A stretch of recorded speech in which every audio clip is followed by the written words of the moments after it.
Graça e paz de Jesus Cristo, sequência, mesma roupa, mas é porque é o mesmo dia. Eu vou falar sobre a questão de morte. E uma das coisas que envolve muito a questão sobre morte é o que acontece com as pessoas que morrem.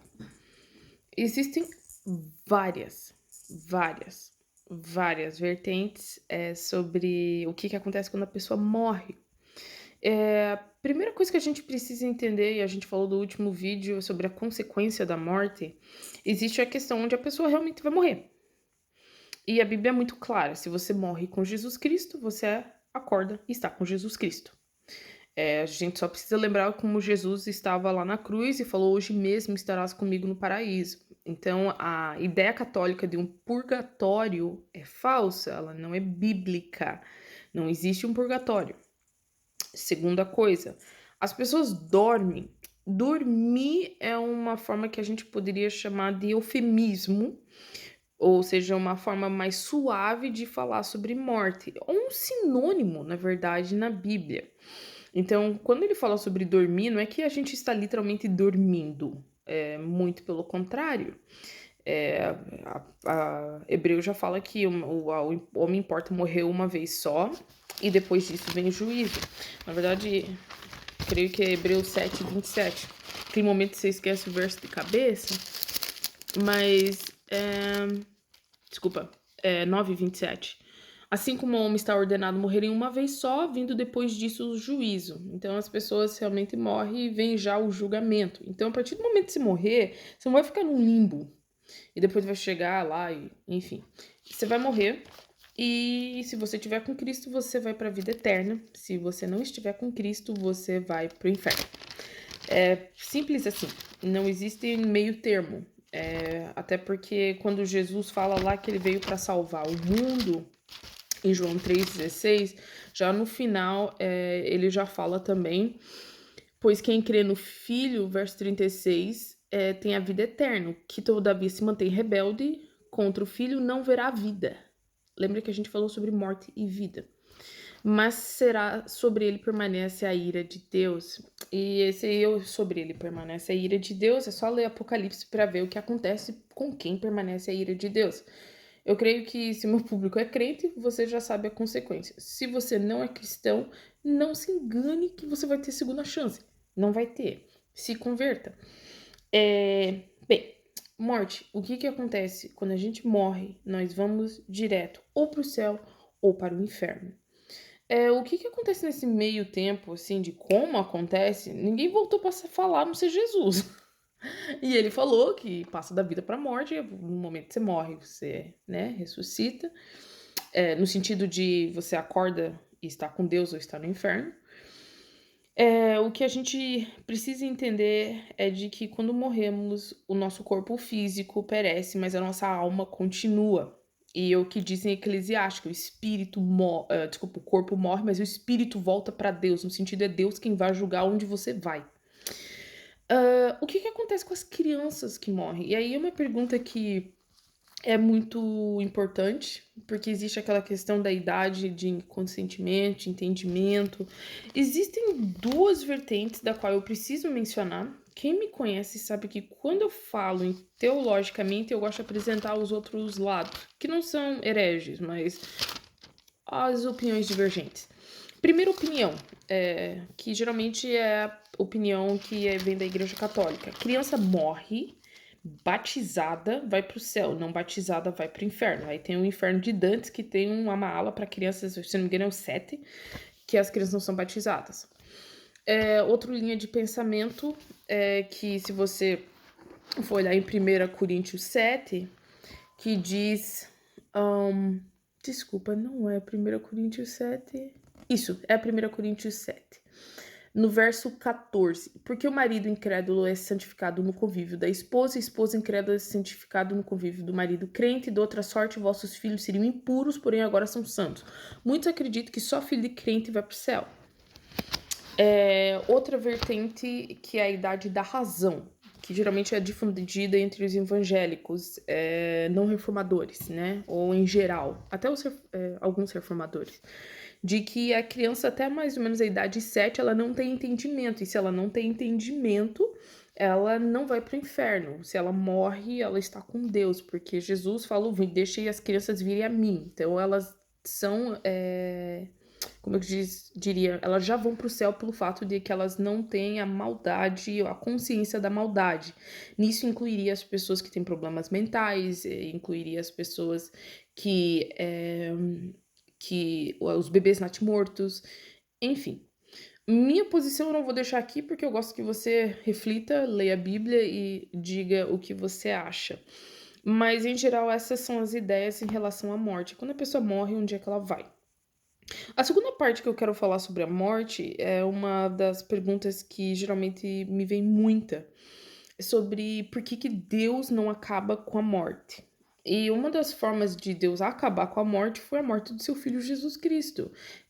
Quando Paulo fala, o aguilhão da morte, né, onde é que está a sua força e tudo, ele está falando justamente que Deus, através de Jesus Cristo, é, conquista o poder que Satanás tinha sobre a humanidade de morte, lembra-se de Gênesis, e ele salva a humanidade, ele consegue dar vida através da vida e ressurreição dele. Por isso que a ressurreição de Cristo é muito mais importante de mencionarmos do que a morte, porque Paulo mesmo diz: se a nossa vida fosse limitada para essa vida apenas, seríamos os mais infelizes dos homens, porque nós cremos no poder da ressurreição e cremos que existe uma vida após a morte. Mas aí a pergunta talvez seja um pouquinho mais filosófica quando as pessoas perguntam. Não necessariamente por que existe morte ou para onde vamos quando morremos, mas por que Deus permite morte. E de novo, a consequência do pecado é a morte. E eu acho engraçado quando as pessoas geralmente acusam Deus de por que Deus permite crianças morrerem. Na verdade, nós permitimos isso através dos nossos pecados e delitos. O único que está tentando nos redimir dessa bagunça toda é Deus. Essa é a realidade. Porque se depender de nós, nós não tínhamos como nos redimir. Deus estaria em seu pleno direito de apenas condenar, porque nós desobedecemos. E a gente não desobedece simplesmente comendo um fruto da árvore, nós desobedecemos Deus diariamente. E isso iria no seu total direito isso. Mas Deus é misericordioso e amou o mundo de tal maneira que enviou seu Filho. Eu acho essa pergunta sobre por que Deus permite crianças morrerem um tanto enigmática. Meu português tá meio ruim. Porque quando você fala assim, por que Deus permite crianças morrerem? Crianças até que idade podem morrer? Ah, bebê não pode. Mas pode uma criança de 4? Pode uma criança de 5? Qual a idade limite para alguém morrer? Ah, não, morreu alguém de 15 anos. Não, talvez não era bebê. Deus, por que Deus permite crianças morrerem? Tá, 15 anos é adolescente. Entendeu? Então é uma pergunta geralmente um tanto agnóstica e até ateia, mas ela não resolve o assunto. É simplesmente uma pergunta para afastar Deus. Porque a pessoa fica indignada que Deus não tá fazendo as coisas do jeito dela. Quando Deus deixou o homem fazer do jeito que as coisas, né? Pecou. Deixou o homem fazer do jeito que queria, pecou. Por isso que essa pergunta, eu entendo a questão de que muitos perguntam porque é uma coisa de dor, mas é uma pergunta que eu devolvo. Então, que idade é a idade apropriada para morrer? Eu, pessoalmente, na minha família, tivemos natimorto. A minha irmãzinha morreu. E se eu for olhar para essa... Eu tive já aborto espontâneo. Então, se for olhar nessa questão, quem pode morrer? Todo mundo que vive. Essa é a realidade. E a nossa preocupação e a nossa dúvida maior deveria ser para onde nós vamos quando morremos. Eu creio que todos têm oportunidade ao arrependimento. E um texto que me vem muito à mente é 2 Pedro 3,9. Que fizeram a mesma pergunta. Não retarda o Senhor na sua promessa, como alguns julgam demorada. Muitas pessoas julgam demorada. Por que Deus não acaba com tudo?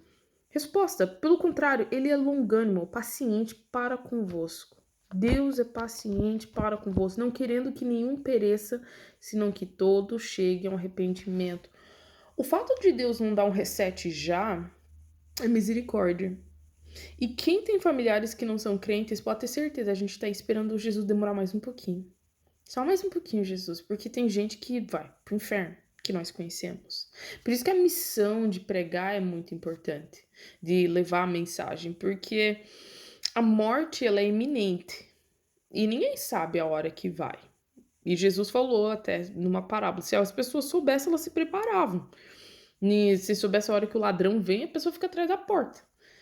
Mas como ninguém sabe, nós precisamos estar sempre preparados. Então a questão de por que que Deus não acaba com tudo, Deus vai.